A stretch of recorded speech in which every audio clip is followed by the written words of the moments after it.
അവന്റെ കളി നമ്മളോടാ. ആളെ ഇപ്പൊ കിട്ടും, അറിയോ? വാ കാണാം.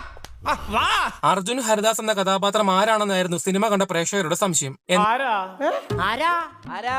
എന്നാൽ അർജുൻ ഹരിദാസ് എന്ന കഥാപാത്രത്തിന് ബേസിൽ ജോസഫിന്റെ ക്യാരക്ടറൈസേഷൻ ആണ് കൊടുത്തിട്ടുള്ളത്. ഒരു വലിയ വിഭാഗത്തിന് ഈ കഥ കണക്ട് ചെയ്യാൻ പറ്റും. ആ കണക്ട് ചെയ്യാൻ പറ്റുന്ന ആൾക്കാർക്ക് അതൊരു ഭയങ്കര മെമ്മറി ആയിരിക്കും ഈ സിനിമ. എപ്പോഴും തമാശ പറയുന്ന, വിനയം കൊണ്ട് ആളുകളുടെ ശ്രദ്ധ പിടിച്ചു പറ്റുന്ന, തനിക്ക് ഒന്നും അറിയില്ല എന്ന് പറഞ്ഞ് മറ്റുള്ളവരെ പ്രശംസിച്ച് സംസാരിച്ച, വലിയ ആരോപണം ഉണ്ടായാൽ പോലും ഒരു വലിയ കൂട്ടം ആളുകൾ എന്റെ കൂടെ കാണുമെന്നുള്ള സത്യം മനസ്സിലാക്കി പ്രവർത്തിക്കുന്നവനാണ് അർജുൻ ഹരിദാസ്. ഞാൻ കളി വിട്ട് എന്ത് നിങ്ങൾ എനിക്ക് ചാമ്പ്യാന്ന് എനിക്ക് മനസ്സിലായി. ചുമ്മാ പൊട്ടനാക്കല്ലേ. അർജുൻ ഹരിദാസ് പറയുന്നുണ്ട്, ഞാൻ വേൾഡ് ക്ലാസിക്കുകളൊന്നും കണ്ടിട്ടില്ല എന്നും എനിക്കറിയാവുന്നത് വളരെ കുറച്ച് സിനിമകൾ മാത്രമാണ് എന്ന്. ഈ ഡയലോഗ് ടൈറ്റാനിക്കും ജുറാസിക് പാർക്കും മാത്രമാണ് എനിക്കറിയാവുന്ന ലോക സിനിമകൾ എന്ന് ബേസിൽ പറയുന്ന ഇന്റർവ്യൂ ക്ലിപ്പുകൾ ഇന്ന് യൂട്യൂബിൽ അവൈലബിൾ ആണ്. തൂക്കിയല്ലോ നാദാ, മിണ്ടാതിരിക്കാം, കുറച്ച് കഴിയുമ്പോ പോവായിരിക്കും.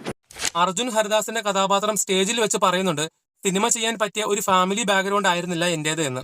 ഇത് അതന്നെ ബേസിൽ ജോസഫിന്റെ ഫാമിലി ബാക്ക്ഗ്രൗണ്ട് ഓർത്തഡോക്സ് ആയതുകൊണ്ട് തന്നെ ആദ്യ കാലഘട്ടങ്ങളിൽ അദ്ദേഹത്തിന്റെ വീട്ടുകാർ സിനിമ ചെയ്യാൻ വേണ്ടി സമ്മതിച്ചിരുന്നില്ല.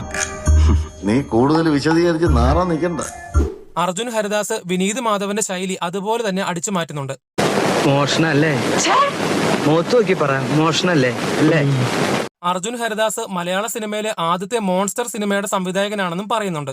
അബദ്ധം കാണിക്കല്ലേ, അബദ്ധം അറിയാതെ പറ്റുന്നല്ലേ, ഇത് അറിഞ്ഞു ചെയ്യാൻ പോകുന്നതാടാ. സമാനമായി ബേസിൽ ജോസഫ് മലയാളത്തിലെ ആദ്യത്തെ സൂപ്പർ ഹീറോ സിനിമയുടെ സംവിധായകനും കൂടിയാണ്. അപ്പോൾ അങ്ങനെ ഒരു സംഭവം ഉണ്ടായിരുന്നല്ലേ? എന്താ മല്ലയ്യ, എന്താ ഞാൻ കേൾക്കുന്നത്? അങ്ങനെയാണെങ്കിൽ അർജുൻ ഹരിദാസും ബേസിൽ ജോസഫും തമ്മിൽ ഒരുപാട് സമാനതകളുണ്ട്. ദേഷ്യവും കുറെ ഇറിറ്റേഷനും ഒക്കെ ഉണ്ടായിരുന്നു. അതൊക്കെ ഞാൻ ആക്ച്വലി മോളിവുഡ് ടൈംസിനോട് ഞാൻ തീർത്തു. അപ്പൊ ഞാൻ ഇറങ്ങട്ടെ.